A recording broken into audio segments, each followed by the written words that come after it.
Good morning, crew. My name is Andy Young and I'm one of the automotive lecturers down at Unitech in Auckland, New Zealand, and welcome to my Andy Mechanic YouTube channel. Now, for some of you that have been watching the channel for a while, you might recognise this is one of my KTM 640 LC4 Super Motards. This is the one that is on the road. The other one got stolen and we had to deregister it, and it's just for parts, but hey, it's good to have plenty of parts, isn't it? Now, today, unfortunately, the rear tyre has expired. Well, as a police officer might say, there's something wrong with that tyre, Mr. Young. And they'd be quite right. It doesn't have much tread left on it. So, we have a new tyre. Now, I say new in the loosest possible sense, because I bought 6 of these tyres. Man, must have been 4 years ago, for 50 New Zealand dollars each. And they're brand new, or should I say never used, and they are a Super Motard intermediate wet tyre, so I'm told. Basically, to me, they're black, they're rubber, and well, they last about 2,000 k's on the back of that bike. Not very long, not the way I ride it. Front tyre lasts lots longer. It doesn't have as much tarmac contact as the rear, unfortunately. Okay, so the reason why I'm doing this video, well, okay, yes, it's a motorcycle, and I fix motorcycles. Yes, it's my bike, so it's got a personal interest. But we've already taken a wheel out of the back of the WR450. We've taken wheels out of other motorcycles. Why do a special video just on this bike? Well, I'll tell you why. Super Motards, especially the rear wheels, are an absolute pain in the ass to get in and out, usually, because the rim is so wide for that 160 tyre. I think you've got to remove things like calipers and bits and pieces, and there's a sort of a set procedure to doing it properly. And I remember when I first got this bike in the UK, I didn't have a hoist, this kind of stuff, so I went down to our local tyre place in Pickering and bought a new tyre, and it was a Pirelli Scorpion, I think it was, Scorpio tyre. And the tyre fitter there, he spent about an hour trying to get the rear wheel out of the bike, and he scratched the rim, and he made a real pig's ear of the whole thing. So it just sort of highlighted the fact that even some of the professionals out there who fit tyres to motorcycles all the time may not be fully aware. Some of them, very small minority, because I don't want to alienate anybody, but they may not be aware of the best way of getting a wheel in and out of one of these KTM 640 Super Motards. And this is a 2006 vintage. If you've got your own bike and you want to take the wheel out so you can get a new tyre fitted and save a few dollars, getting the tyre fitters to take your wheel out of your bike and have to refit it, because that all costs money, it's all labour. And maybe you don't trust them to do the work because, you know, again, there are problems from tyre shops. Sometimes they miss out wheel spaces and bushes and, you know, all that kind of stuff, and it can cause a real mess to your bike. So if you're a lot happier doing it yourself, then this video will help you to know how to remove that rear wheel, so you can take just the loose wheel down to the tyre shop and sort of give the minimum risk of fitting the tyre and damaging your rim. Okay, it's only going to be a short video because I haven't got a lot of time this morning, but I do need to get this tyre on because I've got to ride the bike. So, without further ado, we'll get the back wheel airborne on the hoist using a little windy up jack, and I'll show you how to get the rear wheel out. I'll fit the new tyre and I'll show you how to get the rear wheel back in again. Here we go.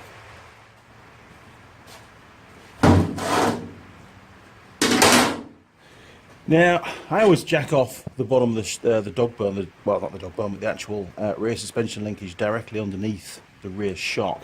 You can come off the bike frame here, which is a bit of angle iron that they've welded in. I just find that's a bit easier to see what's going on. It makes no difference.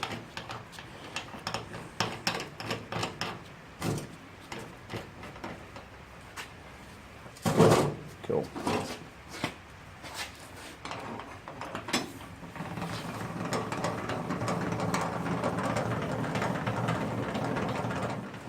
Okay, you want to jack it up so your tyre is just off whatever surface it's on, whether it's the ground or a workbench like this. Just a fraction of daylight. There we go. Now, the first thing we need to do is remove this little pin here, the retaining pin for that, well, for the pad's retaining pin. So I think that's the main pin there, look, and that's the little clip that we've got to take out. Don't lose that. And then you can get your little punch and punch that through. There we go. Easy. And you should be able to pull those pads out. So this is how you'd also replace the brake pads on your KTM too. Look at that. Bit of life left in those, that's good. Always remember to keep them the right way around so you don't get them mixed up, makes it a lot easier. Obviously you'll see the piston circle on the back of that pad, the outer pad, and where the claw touches on the inner pad. And you can't get these ones wrong. Okay, so now we can undo the large nut, which is 27mm on the wheel spindle. They're usually pretty tight too.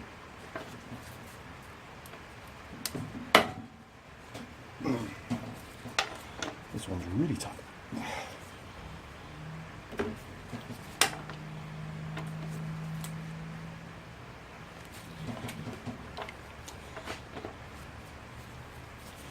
There we go. And you can remove that nut completely. Okay, our next job is to just pull the wheel back a fraction and get rid of that. And with the wheel spindle nut and the adjuster plate off, you can then just carefully, with a copper hammer or soft hammer, whichever you prefer, and now you'll notice that the wheel can go forwards in the bike. Now that's going to allow you to remove the chain off the sprocket. Now we've not changed any chain adjustment doing this, which is going to make life a lot easier next time round. So flick the chain off, just dangle it down the side, and then we can also then pull that sprocket, the wheel spindle all the way through now and get that removed.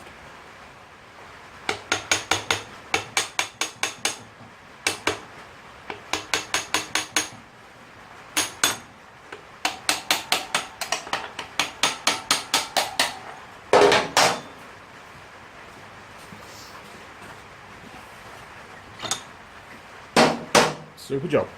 Right, now the fun bit. Now the biggest problem we've got is you can see that the caliper body protrudes way inboard of the edge of the rim. So we can't just pull the wheel backwards and it clear the caliper. That's not going to happen. So what we need to do is disengage the caliper, or the caliper mounting bracket. That's this bracket that runs under the caliper, and it locates into a groove, or I think there's a pin on this swing arm actually, onto a pin from the swing arm. You can't remove the pin, so we've got to negotiate the bracket, and it's got to go forwards quite considerably to come off that pin. So if you just wiggle that forwards a bit. Okay, so looking for the right hand side of the bike, through the wheel to the caliper, you've got the caliper here, and then mounted off the caliper is this retaining bracket, and it's got a long slot in it, and there's a larger hole at the rear end of that slot, and you can see the pin is almost now aligned with that hole. Let's move the wheel out. I'll show you once the wheel, there you go, look.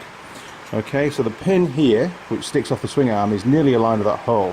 What you need to do is just keep massaging that caliper forwards until it's lined up, and then you should be able to manipulate that to get the caliper off that pin. And it's a real pain. You've got to lift the wheel at the same time, and then you can get the caliper out. So now we have a loose wheel, and you can see there, look, now you can see the pin. I'll just put it back on again for you. That is how that mounts, and without the pads taken out, you just don't have the freedom of movement to be able to do that. And even then, it's a real pain in the ass. It takes, you know, a few goes to get the hang of it. Okay, right, time to fit a new tyre, I think. Now the first job is to lift out the sprocket carrier from the rim, because we don't want that in the way whilst we're fitting a new tyre. Okay, done. And you'll also find these little rubbers inside. Most bikes, apart from dirt bikes, will have these, and they're there to help protect the gearbox. Bit of a push drive, you know, absorbs the shock. Okay, just make sure that the spacer doesn't come out. There's different kinds of spacers, but you'll always find a spacer between the outer carrier bearing and the wheel hub itself. If the spacer's missing, a major problem. Right, let's get some air taken out.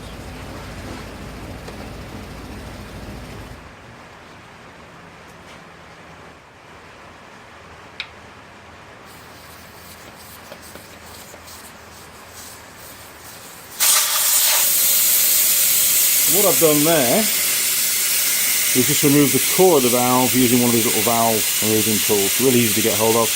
Any motor store sells these things. This is actually a valve cap that's been screwed onto a bolt, mainly because it's nice and easy to get into places with it.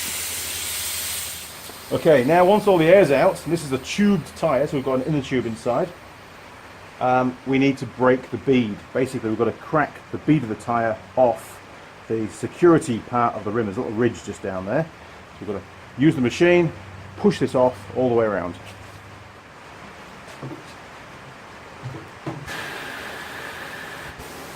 Now when you're doing this, you've got to keep away from the valve, otherwise you can tear the tube. You don't need to do it all the way around normally. Usually about half, a third to a half of the distance around the rim is sufficient. There we go, that's one side done. Now when you do the side of the disc brake, make sure that the disc brake stays away from the steel. Otherwise you can bend the disc.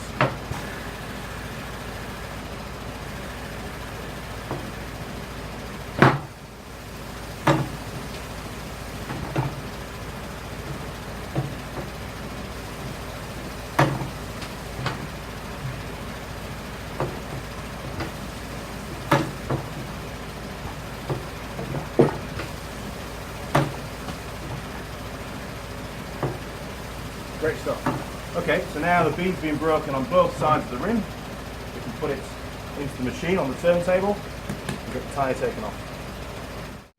Now I was really fortunate with this tyre machine. This is the standard sort of setup for doing car wheels, but with motorcycle wheels having a much deeper rim, hub, and the hub protrudes out of the rim. What we need to do is fit some of these extensions. And they also allow you to do 21-inch rims too. So they go higher and further back. And when I bought this machine, it came with this full set. And these alone are about $500 for a set. I think I paid $750 for the whole machine. Bargain. Okay. Now, normally I like to have the disc brake down, so I can't contaminate that with all my grime off my hands. And when you're putting the wheel into the four little clamps, again you want the valve to be away from one of the clamps. You don't want the valve to be on a clamp.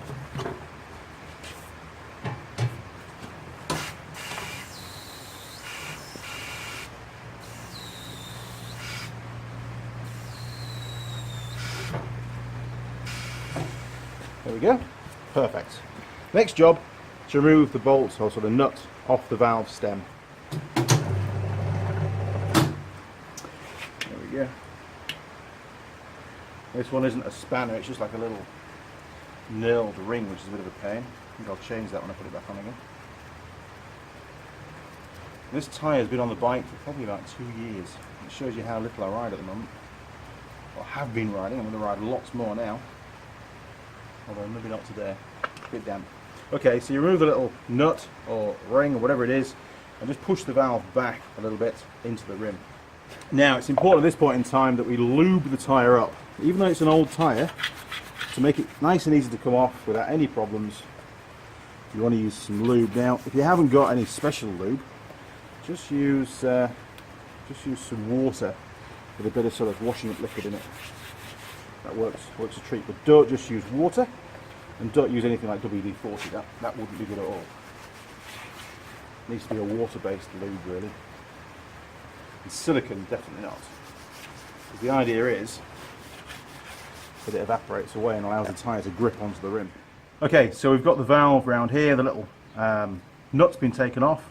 So we can bring the valve just beyond the heel. There we go, that'll do.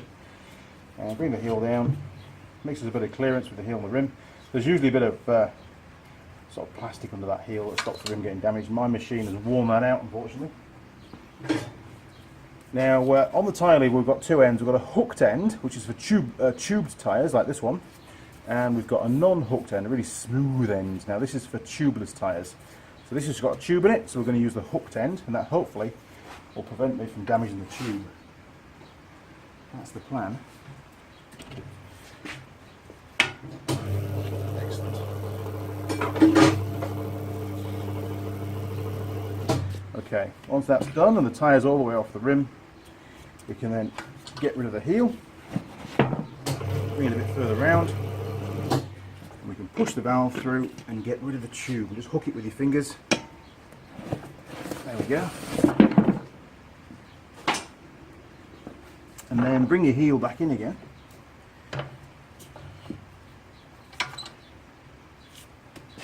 Now this time, because there's no tube in the way, we can use, if you want to, you can use the easier end. Hook that under the tyre and bring the tyre up.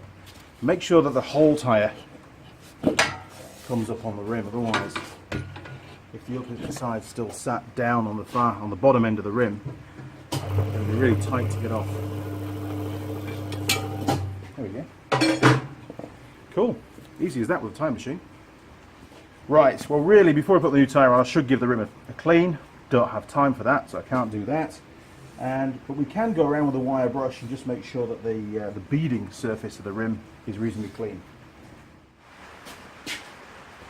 Okay, it's not so good with the light around here, but I'll quickly show you. Basically we've got a lot of deposits, a lot of dirt on this area here, and we should make sure that that's nice and clean. It doesn't take a lot with a wire brush.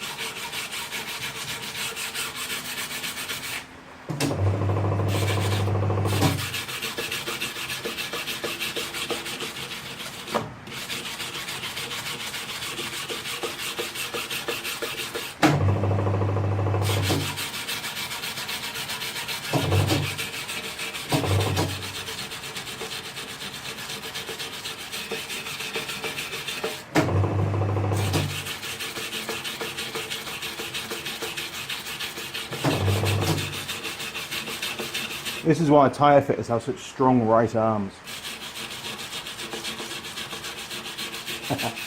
Right, so we've done most of it. I'll have to just turn it on the clamps a little bit. There we go. And get the rest of it done.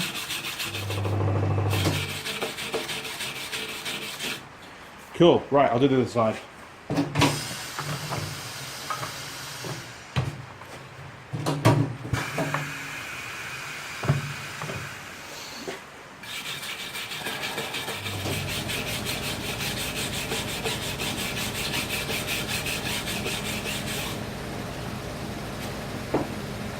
Okay, then just give the whole thing a bit of a clean. Cleaner the better, really.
Okay, time for the new tyre. So let's get rid of all the bits of cardboard and crap that comes with the tyre.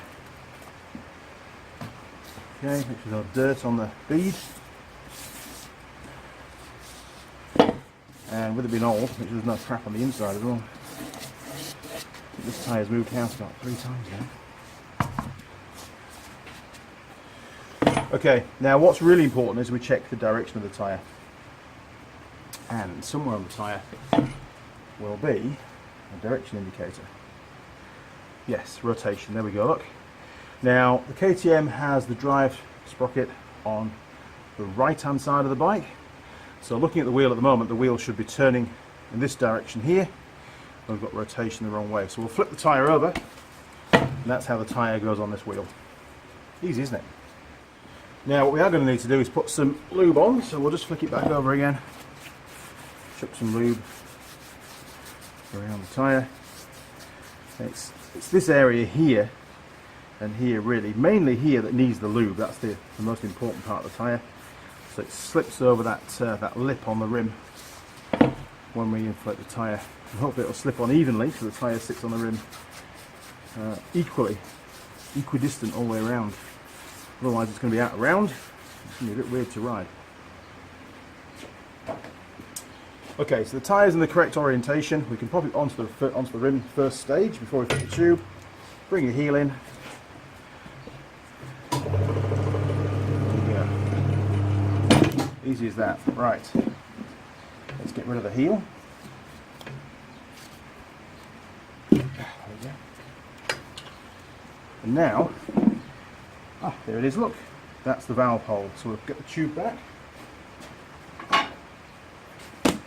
Lay the tube on top.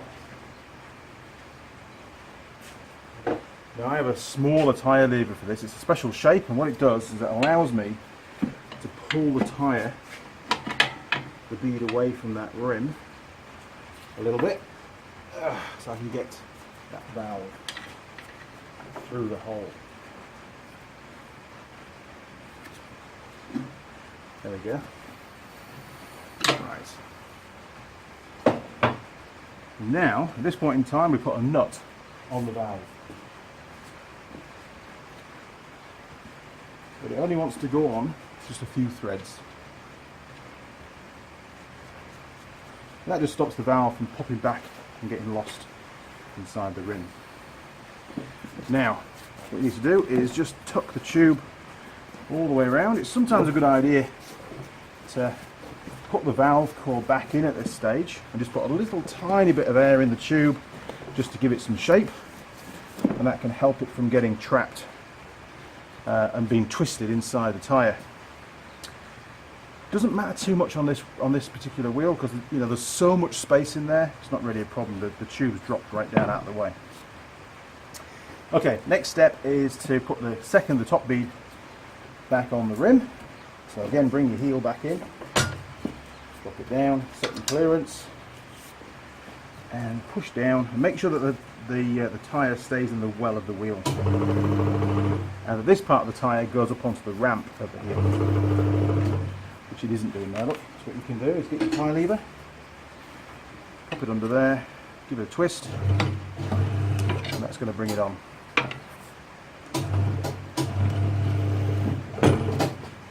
There we go. Wasn't the prettiest of all. Okay, so now get rid of the heel, and the new tyre is fitted to the rim. So what we need to do now is to inflate the tyre. Now we can't do that whilst these clamps are holding the wheel, so we need to declamp it. We can rest it on there, look. Get our inflator. Now this time we don't have any, there's no valve core in there at the moment. We're going to need to whiz that nut a bit further down now, otherwise the inflator won't fit.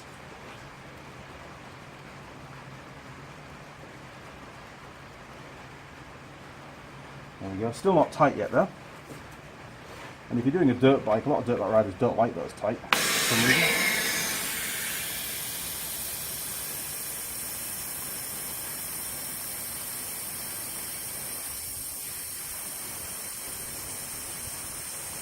It does take quite a while with this tyre for the tube to expand enough to get it on the rim, or seated on B, should I say.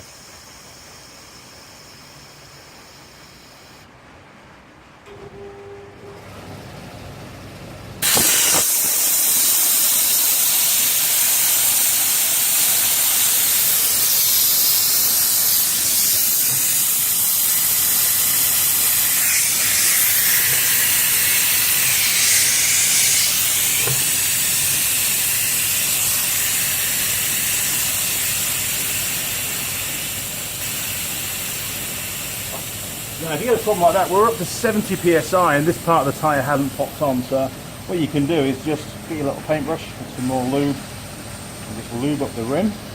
Wait for the tyre to completely deflate, and then you can get that lube right down where the dry point is. There we go. Let's give that another go.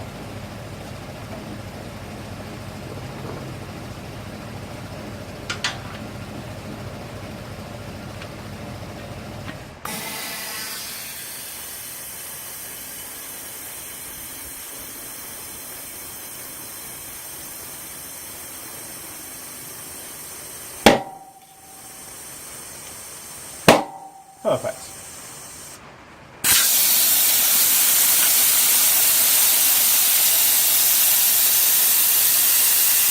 And now we can refit the valve core with our little tool. And we can set the tyre pressure.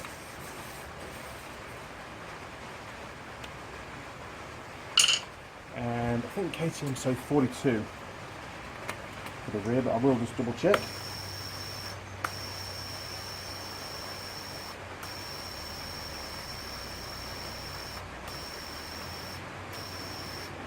Cool, okay. That is 42 psi. Well, good old KTM tells us it's 2.4 bar, so I've got my scale here that's got both on it, so I'll tell you that in psi as well. So 2. Oh, look at that. Wow, that other gauge is way out. Okay, so 2.4 bar is about 35 psi, and we're actually bang on. Woohoo!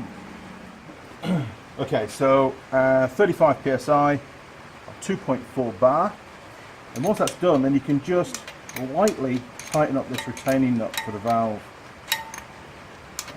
Dirt bikes, man, those dirt bike riders don't usually bother with a nut on the outside. I suppose just maybe to tear the tube, tear the valve out of the tube, but for road going motorcycles and supermotards especially, then we do tighten that up. There we go, that'll do. Not very tight at all.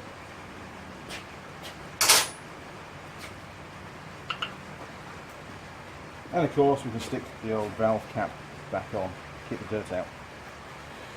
Okay, now what we need to do as well, before we put it back on the bike, is just inspect the tyre to make sure it's properly seated all the way around on the rim.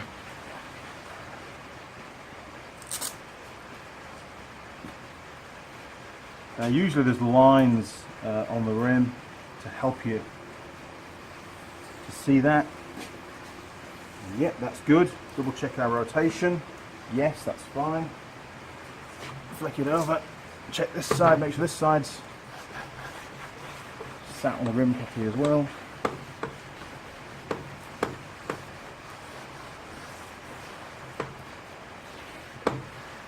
Cool. Looks pretty good to me. Right, let's get this put back in the bike. That's the really fun bit. Okay, now one or two of you are going to say, Andy, you've not balanced the wheel. No, I haven't. It doesn't really matter on this bike. It only goes 160 k's an hour flat out. Gets there pretty quick. But, you know, I only ride about 100 k's. Rear wheel doesn't really need to be balanced, to be perfectly honest. I will do a video on wheel balancing at some point, but not today. Okay, so these little damper rubbers, they just pop back into there, look. And most, you know, all bikes, they're all different, but they all sort of work the same way. Those that have got this damping system on them. Dirt bikes don't have this because they're riding on dirt, so the tyre can slip a little bit, and that allows the shock to be absorbed or dissipated. Okay, right. Time to put the sprocket carrier back on. There we go. And make sure it's pushed all the way down, otherwise you're going to have problems getting your spaces in later on. Hopefully dokely. Right. Now, every single time I do this, it always seems to be, you know, a different adventure getting this wheel back in, given the problems with the caliper. But I do find that using a block of wood just underneath the tyre, just raises it up a little bit, gives it more space. Now, if you keep your eye on that pin there, just going to bring that caliper, that pad carrier down, and you've got to cock the wheel across to one side to get enough space. There you go, look. My wheel rim. And now we can slide the whole thing forward. Look at that, and it's on. Okay, and then bring it back just enough to get it to locate. Cool. Now at this point in time we should be able to put the chain back on, so we can basically take that wood out of there now, bring the wheel down to its correct height, and then pop the chain back on. Now I've taken the chain guard off to make it a bit easier for the filming, but you know, there's no need for you guys to do that. So there's the chain back on, bring the wheel back, And at the same time, just jiggle that caliper to come back as well. Wow, that was easy. It's not often it's as easy as that. Okay. So the next job is to put the wheel spindle back in. Okay, one wheel spindle, and you've got a choice. On this particular bike, given the gearing it's got, it's the short stubby end that goes against the adjuster. Remember, we've not undone those adjusters, so we won't need to set the chain tension. Right, that pops into there. Give it a wiggle because everything's been moved out around a little bit. There we go. Now, using your copper mallet, just gently tap that through, and you'll see by having the tyre just, you know, a fraction off the bench, maybe a mil off the bench, everything sort of lines up pretty well, and you can adjust all this by using your jack.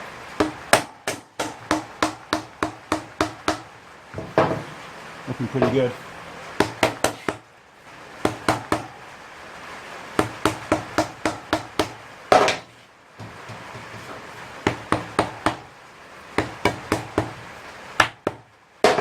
Super job. Right. Now obviously the tyre is now, it's not, it is actually touching the hoist because there's more tread on the tyre. So you might need to jack it up a fraction. That can then go back on the adjuster for this side, or the adjuster plate. There we go. And you can put the nut back on just loosely for now. Sort of finger tight. There we go. Now the next job is to jack the bike up a fraction more so the rear wheel spins.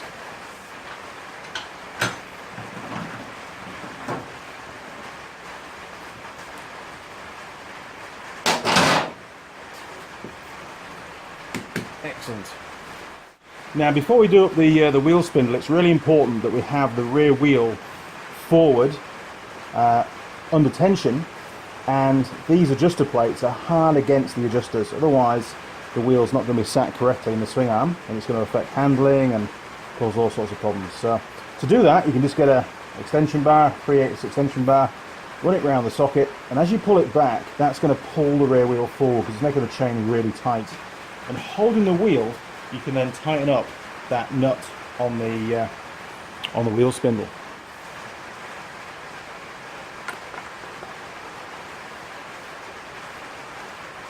Now you don't have to keep the sorry camera. Now you don't have to keep the extension bar in the sprocket all the way along. As soon as you start to get a bit of tension on that nut, you can then relax, take that out, and then set the torque on this nut. And I'll give you the torque setting in a second. Okay, so the tightening torque of the rear axle nut, they call that, the rear wheel spindle nut, is 80 Newton meters. Right, overcooked it.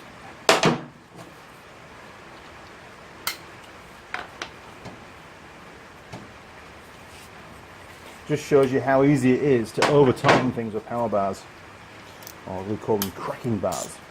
Okay, so 80 Newton meters on the torque wrench. Wow, there we go, done. Okay, well, all that's left to do now is refit those brake pads and pump up the rear brake.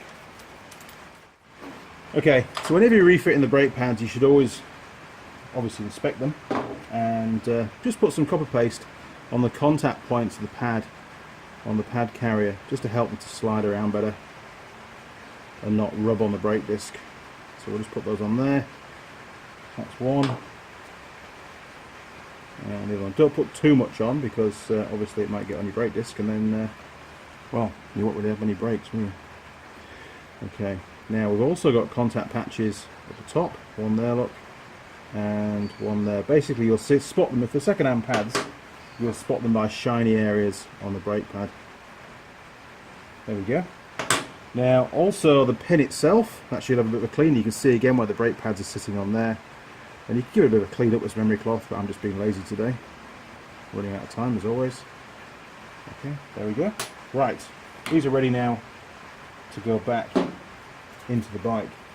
Now the pin comes in from the wheel side, so we can just offer that in first, which is just in there. There we go. And we can fit the inside pad first. And make sure you've got no copper paste on the brake pad itself. And that will fit into the caliper like that. And then you can bring the pin through and that will hold it in place for you. And some people do put copper paste, and I do, actually on the piston side, on the pad that touches the brake, the piston itself in the caliper. It just helps to stop squeaking. This brake squeaks really bad, so hopefully that's going to fix that for me now. Right, again, no copper paste on the surface. Slide that in there, and bring the caliper across a bit. There we go. Sometimes they're a bit tight. Push that piston back a bit, there we go. Okay. Get it engaged into the pad carrier, that's important, it's not quite in, there we go. And then push your pin further through. Now we're going to need to use a punch to finish that job off. So it's very important at this point in time that you check that those brake pads are correctly located in the pad carrier. And that's the outer pad, sat down there. Obviously it's all good and located with the pin. Let's just go and check the inside pad.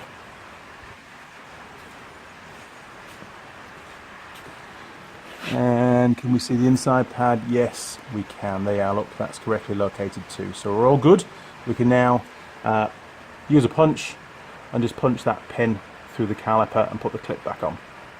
Before you punch the pin through, it's actually quite useful to double check where the hole is. You want the hole to be at the top, where the actual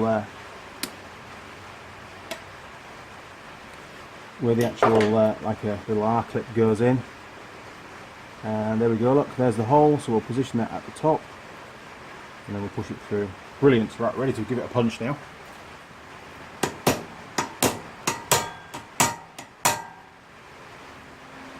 Super job. And now we can just pop that little clip through as well, which goes just there.